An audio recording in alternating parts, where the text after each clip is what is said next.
praticamente già sin dalla prima mattinata si vede, come si dice, il buongiorno si vede dal mattino. Mi sono accorto, lo percepivo nell'aria che non era un giorno come tutti gli altri, no? Mi trovavo in un compleanno finché non mi è venuta una chiamata e da lì praticamente mi trovai nel posto sbagliato, nel momento non giusto, insomma, no? Dove tutto è cambiato e una luce si è spenta, anche la mia vita, la mia gioventù si è persa.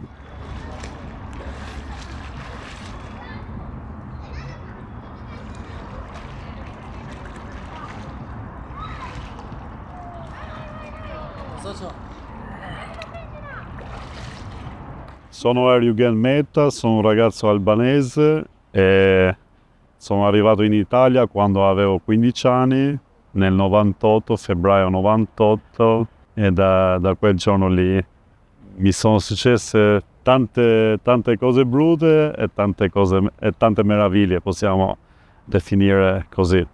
Sì. La mia infanzia è stata molto felice, però nello stesso tempo abbiamo vissuto una guerra civile in corso, una guerra civile che non esisteva allo Stato. Ho iniziato a frequentare tante etnie, praticamente erano tutti italiani, albanesi, tante altre razze, insomma, no? Era un cocktail di Macedonia, di tutte le etnie, e per questo il fascino di Milano, cioè, che rappresenta un po' tutto il mondo, no? E da lì è nata anche il fascino del male, possiamo definirla così, che uno crede di avere tutto, ma in realtà l'illusione ci aveva coperto degli occhi, che non avevamo nulla, eravamo semplicemente dei giovani adolescenti, no? Eravamo diventati un po' anche professionisti di rubare delle auto, cioè delle auto praticamente. E all'epoca dei Golf GT, appena era uscito, no? Facevamo delle gare chi li rubava più prima, per dire, no? Quella sera poi con altri amici siamo messi in fuga, la polizia che ci seguiva, insomma siamo buttati tutti latitanti, c'avevo un caos dentro di me, insomma. È iniziato la mia odissea delle carceri, insomma. Non sto dicendo che ero innocente, però avevamo fatto anche delle ingiustizie perché non avevo avuto il modo di difendermi davanti alla corte. Finché si è aperto il mio processo, mi sono difeso e ho preso la condanna in cui loro hanno tenuto opportuno, ma non quello che avevo all'ergastolo fino a pena mai. Mi hanno tolto l'ergastolo e ho chiuso con 24 anni. Ne ho scontato fino all'anno scorso, dal 2006 fino all'anno scorso, del luglio 2023. Il mio mestiere che ho appreso dentro nel carcere a fare i violini, il liutaio, ci ho messo 2 settimane a imparare questa parola, il liutaio, che faceva liu, ma che cos'è questa parola cinese all'inizio, no? Una giovane ragazza all'epoca, lei mi propose questa cosa di fare il liutaio, fare i violini. Però nel frattempo c'era anche un corso di informatica, no? Sai, appena mi ha nominato la parola violini, pam! Ho avuto, che ne so, come ho ricevuto una melodia dentro di me. E subito da lì ho visto la bellezza del legno, il fascino di lavorare il legno, quei truccioli, quell'armonia. Ho visto il mio futuro, devo dire la verità. Il mio primo carcere è stato a Monza.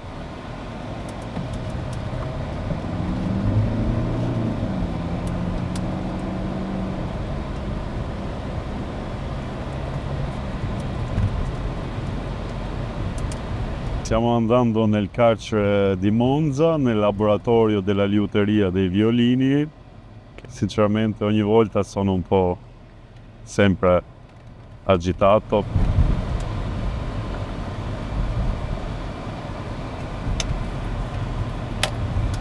Bisogna anche ringraziare per l'opportunità che mi hanno dato per entrare come un maestro all'interno del carcere.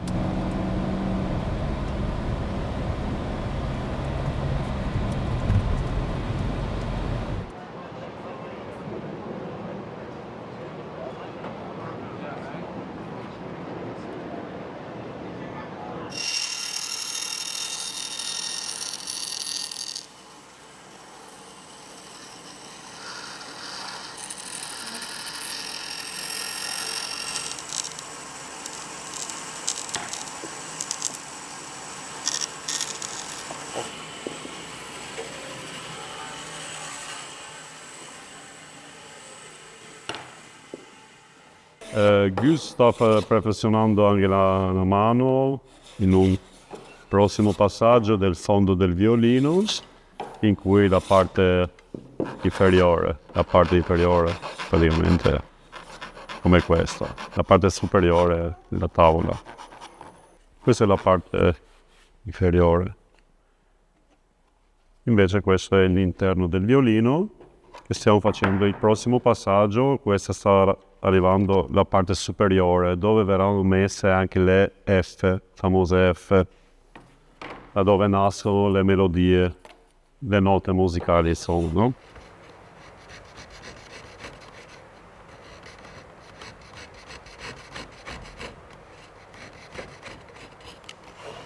Dicevo che è molto importante in questo contesto avere un posto di lavoro non semplicemente perché ore non passano mai, ma anche perché è una prospettiva per il futuro, soprattutto un lavoro come il nostro che ti dà la possibilità di imparare qualcosa, in questo caso la liuteria. Questa non è la prima carcerazione, e altre carcerazioni dicevo vabbè esco e faccio i danni come prima, ma adesso è molto diverso anche perché c'è... vieni a capire che non è una vita che non puoi portare avanti la vita in questo modo qua. L'ultima carcerazione invece mi ha fatto capire che sono bravo a trattare, a lavorare in una falegnameria. Pian piano sto scoprendo di frenare i miei difetti e di migliorare. Questo qua che sto scontando sì, è stato molto riabilitativo, anche perché come ho detto più volte sta al detenuto se vuole cogliere. Forse anche nelle prime carcerazioni la possibilità mi è stata data, ma non era in mia intenzione coglierla. Però questa volta ho scelto di cogliere la possibilità e provare a fare qualcosa di diverso. Fino a 2 anni fa le celle erano molto strette e tutto quanto, ma adesso sono stato spostato in un trattamento avanzato dove le celle sono 3 volte più grandi per le stesse persone, perciò se direi che le celle sono piccole sarei un bugiardo. Poi il carcere sì, le celle sono strette, il sovraffollamento è un grande problema perché sono costretti a starci 3 detenuti in una cella di 9 metri e 98 centimetri quadrati. Poi soprattutto i mesi estivi che si fermano le attività, l'area educativa si ferma perché ci sono le vacanze, le ferie e tutto quanto, anche il tasso di suicidi nei carceri sale di brutto. Stanno succedendo troppi ultimamente, perciò non saprei come esprimermi. Quest'anno rischiamo di battere il record un'altra volta, perché siamo già a metà anno e siamo a 57, se non mi sbaglio, 57 suicidi. Gli anni di carcere sono quasi 6, perciò 6 di branda senza liberazione anticipata, perché è insegnante Vetas. Scherzo. No, un bravissimo insegnante, anche perché cerca di spiegare con molta pazienza le cose che ha intrapreso lui prima di me, perciò sono molto contento. Guarda, non saprei cosa voglio fare una volta che esco, ma so semplicemente che vorrei con tutto me stesso rimanere nel campo. Per me significa tanto questo laboratorio qua, ci sto dalla mattina alla sera ogni giorno. Grazie alla fondazione, a Meta e alla fondazione mi è stato approvato di fare dei permessi premi in una cooperativa che tratta dei bambini disabili a insegnare falegnameria. Perciò sono molto contento.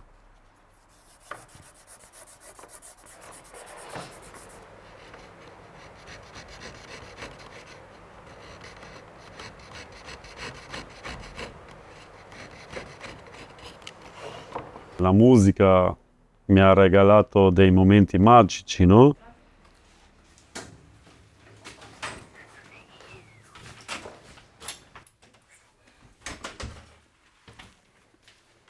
da una vita desideravo di fare parte di un gruppo musicale o di realizzare almeno una canzone che rimanga come simbolo, come segno della tua vita, insomma. Verso ciò che è di più caro, ma continua lo spettacolo. Mi sta spezzato il fiato, gridano da dove abito. Dentro una stanza d'hotel vivo il brivido. Un ferro alla tempia mi mette di fronte a un bivio. Metti dietro quello, come si chiama quello?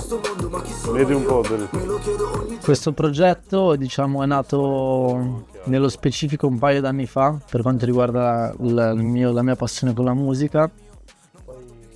Poi da quando un annetto fa si è inserito anche Meta, diciamo, ha preso una forma più definita ed è iniziata a diventare, oltre che una passione, l'idea di... Una cosa più seria? Sì, oltre che una passione è iniziata a diventare proprio l'idea di lavorarci. Ho raccolto l'odio e non voglio più vendicarmi.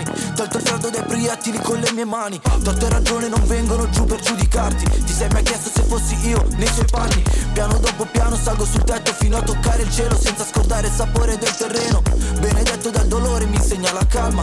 Non mi sporcherò le mani, ci penserà il karma. Nel progetto ci stanno anche tanti ragazzi giovani, adolescenti. Tutto ciò che noi non siamo riusciti a fare, cerchiamo di trasmetterli anche a loro. Stando con lui la mia penna si sta raffinando sempre di più, ecco. Non l'hai trovato?